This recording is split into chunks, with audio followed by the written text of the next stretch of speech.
This is why we love talking to you, Delegate Price. You give us everything we need to get and then some, okay?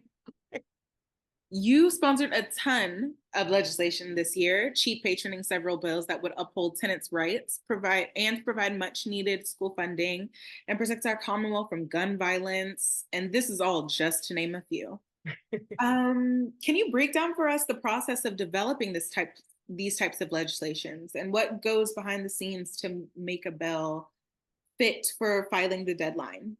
Yeah. So, there's this chart that says how a bill becomes a law. And I think I don't care that it's a coloring book for fourth graders. Like it could really help remind people like actually how a bill becomes a law in Virginia. And I think the most important is the first slide. And it's this, guy meeting with this other guy. It could be, all of the genders can do it, but this guy meeting with this other guy, and it's like the idea comes from a conversation with a constituent, and that's really how it should be, and that's how I run my office. So I have office hours all throughout the year. I hear from constituents what their concerns are, what their lived experience is, and how can we fix the problem, and then that's how we go. But remember, we are a citizen legislature, and so we are supposedly part-time, but a lot of us come from a lot of different backgrounds. Most of us are not lawyers, so there are full-time lawyers that we work with, that we take the idea to them. They're with the Department of Legislative Services. They are amazingly talented people.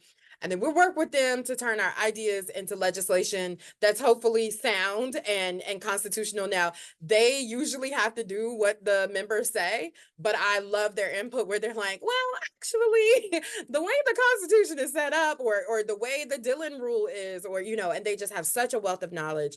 Then we come with the bill. We introduce the bill, then we present it in the subcommittee that is decided that it will go through. And then once it gets out of the House, it goes to the Senate. Once it gets out of the Senate, if they're identical, it goes to, if they're the two different versions are identical, it goes to the governor. The governor can sign it, amend it, veto it, or do nothing. If he or she signs it or does nothing, it becomes law.